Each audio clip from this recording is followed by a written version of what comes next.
అవినీతి నల్లధనంపై యుద్ధంలో భాగంగా పెద్ద నోట్లు రద్దు ద్వారా చేపట్టిన చర్య సత్ఫలితాలు ఇస్తున్నట్లు కనిపిస్తోంది. నవంబర్ 8కి ముందు వరకు నల్ల కుబేర్ల వద్ద భారీ మొత్తంలో దాగి ఉన్న నల్లధనం మోదీ సర్కారు చర్యతో బయటకు వచ్చింది. ఇలా 3 నుంచి 4 లక్షల కోట్ల రూపాయల అక్రమ సొమ్ము బ్యాంకుల్లో జమైంది.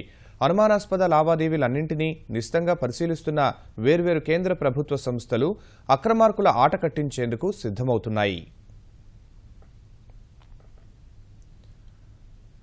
అవినీతి నల్లధనం నిర్మూలనే లక్ష్యంగా పెద్ద నోట్లు రద్దు చేసిన కేంద్రం అక్రమార్కుల పనిబట్టే దిశగా పురోగతి సాధించింది.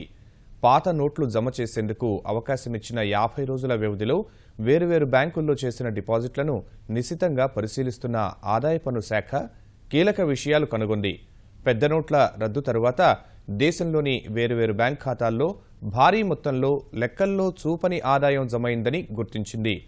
ఇలా బ్యాంకులకు చేరిన పన్ను చెల్లించని సొమ్ము విలువ 3 నుంచి 4 లక్షల కోట్ల రూపాయల వరకు ఉంటుందని ఐటీ శాఖ లెక్కగట్టింది. ఇందులో 10,700 కోట్ల రూపాయలు ఈశాన్య రాష్ట్రాల్లోని బ్యాంకు ఖాతాల్లోనే జమైనట్లు తేల్చింది.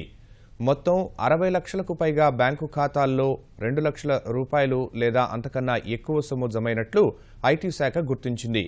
ఈ మొత్తం డిపాజిట్ల విలువ 7,34,000 కోట్ల రూపాయలని తేల్చింది. పెద్ద నోట్ల రద్దు ముందు వరకు పెద్దగా వాడకంలో లేని బ్యాంకు ఖాతాల్లో నవంబర్ 10, డిసెంబర్ 30 మధ్య 25,000 కోట్ల రూపాయలు జమైనట్లు కనుగొంది. ఇదే సమయంలో 80,000 కోట్ల రూపాయలు విలువైన రుణాల్ని చెల్లించినట్లు లెక్కగట్టింది.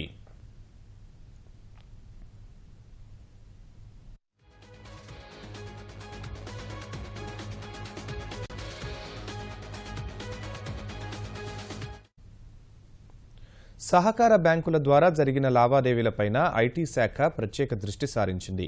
దేశంలోని వేర్వేరు సహకార బ్యాంకుల ఖాతాల్లో 16,000 కోట్ల రూపాయలకు పైగా సొమ్ము జమ కాగా ఆయా డిపాజిట్లు అన్నింటినీ ఐటీ ఎన్ఫోర్స్మెంట్ డైరెక్టరేట్ నిశితంగా పరిశీలిస్తున్నాయి.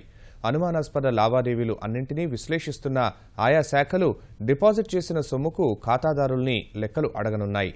ఖాతాదారులు ఇచ్చే వివరణ సరిగా లేకపోతే కఠిన చర్యలు చేపట్టేందుకు సిద్ధమవుతున్నాయి.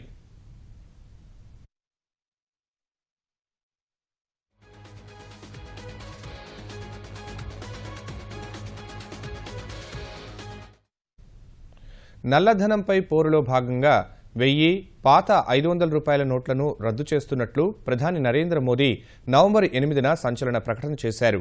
అలా రద్దు చేసిన కరెన్సీ విలువ మొత్తం 15,40,000 రూపాయల కోట్లు కాగా పాత నోట్లను మార్చుకునేందుకు కేంద్రం 50 రోజులు గడువు ఇచ్చింది. ఈ సమయంలో బ్యాంకులకు పోటెత్తిన ప్రజలు సుమారు 15 లక్షల కోట్ల రూపాయల్ని తిరిగి బ్యాంకు ఖాతాల్లో జమ చేశారు. ఇందులో 3 నుంచి 4 లక్షల కోట్ల రూపాయలు లెక్క చెప్పని సొమ్మేనని ఐటీ శాఖ తేల్చింది. వీటికి తోడు ఇప్పటికే దేశవ్యాప్తంగా విస్తృత సోదాలు చేసిన ఆ శాఖ 4,000 కోట్ల రూపాయలకు పైగా అక్రమ సొమ్మును గుర్తించింది. దాదాపు 555 కోట్ల రూపాయలు విలువైన నగదును, బంగారాన్ని జప్తు చేసింది.